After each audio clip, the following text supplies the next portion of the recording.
بسم اللہ الرحمن الرحیم۔ السلام علیکم ناظرین، یہ بشریٰ بیگم کی نحوستوں کی داستان ہے جس نے ملک پر بھی اپنے سائے ڈالے، اور اب وہ پی ٹی آئی کو نگلنا شروع ہو گئی ہے، اور پی ٹی آئی کا باب بند ہونے کی طرف تیزی سے بڑھ رہا ہے۔ اس کے علاوہ اس وقت ریاست کا کیا موڈ ہے اور سیاسی منظرنامے پر کیا ہونے والا ہے، عمران خان کا انجام کیا ہوگا، اس پر بھی ہم بات کریں گے نئی حالات کی روشنی میں۔ بشریٰ بیگم کی نحوستوں کا ذکر اس کی کل رات والی تقریر ایک ویڈیو کلپ کے حوالے سے ہے، اور بات کو شروع کرنے کے لیے ضروری ہے کہ دو فقرے بشریٰ کے بتا دیے جائے، جس کے بعد یہ سارا طوفان مچا اور پی ٹی آئی نحوستوں کے دائرے میں آ گئی، ان کے گھیرے میں آ گئی۔ بشریٰ بیگم نے اپنے ویڈیو پیغام میں یہ کہا تھا کہ جب عمران خان ننگے پاؤں سعودی عرب گیا، وہاں حرم شریف میں، حرم نبوی میں، تو سعودی عرب سخت ناراض ہوا۔ اس نے کہا کہ ہم تو اپنے ملک میں شریعت کو ختم کرنے کی کوششیں کر رہے ہیں، تو تم یہ کیا اٹھا لائے ہو اس شریعت کے ٹھیکیدار کو، یہ بشریٰ بی بی نے کہا۔ اب اس کی صداقت پر کوئی تبصرہ کرنا بیکار ہے۔ سب کو پتہ ہے کہ یہ سر سے لے کر پاؤں تک، الف سے لے کر یہ تک، یہ ساری کہانی جھوٹ ہے، اور بظاہر یہ مذہبی کارڈ کا استعمال لگتا ہے، لیکن حقیقت میں یہ ایک ٹرمپ کارڈ تھا جو عمران خان نے کھیلا، اور جو اس کو الٹ پڑ گیا، اس کو الٹا پڑ گیا۔ بات کو آگے بڑھانے کے لیے ضروری ہے کہ شیر افغن کا ذکر کیا جائے۔ کچھ عرصہ پہلے شیر افغن نے بھی سعودی حکومت پر اسی طرح کا الزام لگایا تھا۔ اس وقت بھی عمران خان نے ایک کارڈ کھیلنے کی کوشش کی تھی، اور میں نے اسی وقت اپنے پروگرام میں کہا تھا کہ شیر مروت کو اس کی ہدایت عمران خان نے کی تھی کہ تم نے یہ بیان دینا ہے۔ وہ بیان فوراً ہی الٹا پڑ گیا، اتنا زیادہ نہیں جتنا اب کے الٹا پڑا ہے۔ اب تو ایک فیصلہ کن وار عمران خان پر ہو گیا ہے اس بیان کی روشنی میں۔ تو اس وقت ہم آپس میں باتیں کر رہے تھے، تو کسی صاحب نے کہا کہ اگر یہ عمران خان نے کہا تھا تو شیر افضل نے یہ بیان اپنے سر کیوں لیا، معافی کیوں مانگی؟ مجھے بتا سکتا تھا کہ مجھے تو عمران خان نے یہ بیان دینے کی ہدایت کی ہے۔ تو میں نے کہا کہ بھائی کامن سینس کی بات ہے، اگر شیر مروت یہ کہہ دیتا ہے کہ میں نے یہ بیان عمران خان کے کہنے پر دیا تھا، تو عمران خان اس کو اگلے دن ہی پارٹی سے نکال دیتا اور میر جعفر اور میر صادق قرار دے دیتا، تو پھر پختونخوا میں شیر افضل کی زندگی کو خطرہ لاحق ہو سکتا تھا۔ اور وہاں پی ٹی آئی کے کارکن جو ہیں وہ آپ جانتے ہیں کہ ان دنوں تو پی ٹی آئی کا بہت زیادہ زور تھا پختونخوا میں۔ اب بہت فرق پڑا ہے، خاص طور پر بشریٰ بی بی کی پشاور قیام کے بعد سے پختونوں کی ایک بہت بڑی تعداد جو ہے پی ٹی آئی کے حامیوں کی، وہ بددل ہے، ناراض ہے، بلکہ خود کو پی ٹی آئی سے اس نے دور کرنا شروع کر دیا۔ اور یہ ایک عجیب و غریب قسم کا انقلاب ہم پختونخوا میں برپا ہوتے ہوئے دیکھ رہے ہیں، جس کی وجہ یہ ہے کہ وہاں پختونوں کی اکثریت ان اعمال کو پسند نہیں کرتی جو بشریٰ بی بی کرتی ہے۔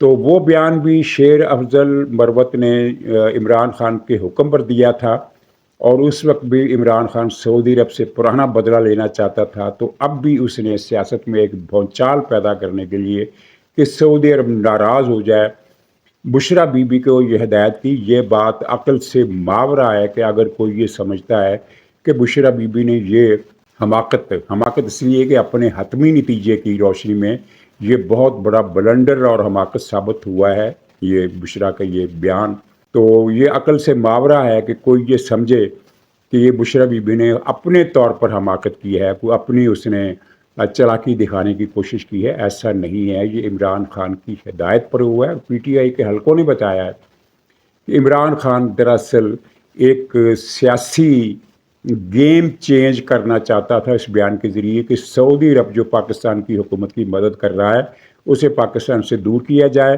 اور اسے ایک وارننگ دی جائے سعودی عرب کو کہ اگر تم نے پاکستانی حکومت کی مدد جاری رکھی تو میں عوام میں تمہارے خلاف نفرت کی لہر پیدا کر سکتا ہوں۔ یہ عمران خان کا زوم تھا، اس میں کوئی شبہ نہیں، لیکن اس کا نتیجہ کیا نکلا آپ نے دیکھ لیا۔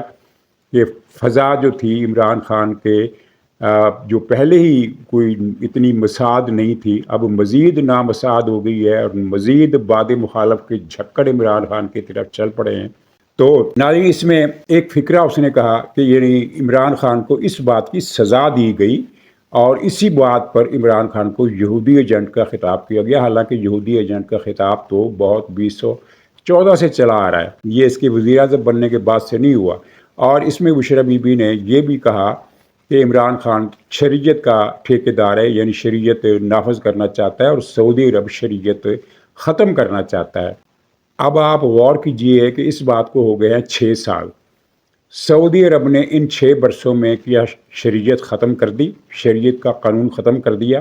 شریعت کے قانون کی کوئی ایک شک بھی اس نے ختم کی؟ اگر نہیں تو کامن سینس کی بات ہے کہ سعودی عرب یہ فکرہ کہہ ہی نہیں سکتا تھا۔ اگر وہ شریعت ختم کرنا چاہتا بھی تھا تو وہ اس راز کو اوپن کیوں کرے گا کہ ہم شریعت ختم کرنا چاہتے ہیں؟ بات یہ ہے کہ سعودی عرب کی جو موجودہ قیادت ہے وہ اسرائیل کے بھی قریب ہے اور وہ لبرل نظریات بھی رکھتی ہے یا معتدل نظریات رکھتی ہے، وہ سوسائٹل جو نارمز ہوتے ہیں ان میں بھی نرمیاں پیدا کر رہی ہے، یعنی ایک قسم کا سماجی نرم رویہ رکھ کر وہ اپنی حکومت کو مضبوط کرنا چاہتی ہے۔ اس کی ایک اسٹریٹجی ہے، اس کی ایک حکمت عملی ہے جو ظاہر ہمیں پسند نہیں ہے کہ سعودی عرب جو مقدس سرزمین ہے ہمارے لیے، وہاں لبرلزم کی اس طرح کی رعایت دی جائیں، کوئی فنکشن ہونے لگیں، کوئی کنسرٹ ہونے لگیں، کوئی اس طرح کے پروگرام، لیکن یہ چیزیں پیرالل چل رہی ہیں۔ وہاں شریعت کے کسی قانون کو چھیڑنے کا سعودی حکومت کا کوئی ارادہ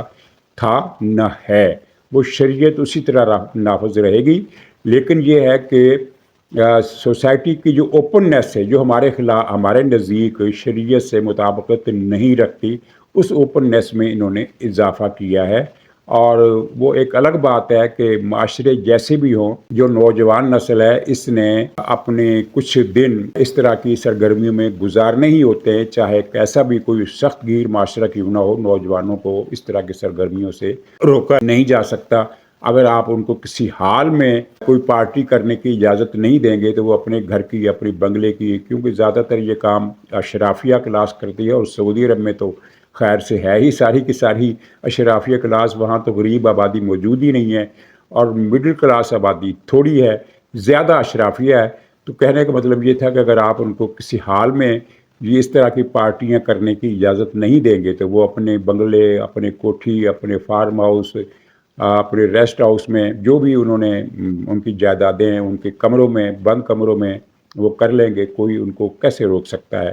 تو اس اوپننیس کی پالیسی ہمیں بھی پسند نہیں ہے، لیکن یہ شریعت کے خلاف انہوں نے کوئی قدم نہیں اٹھایا ہے۔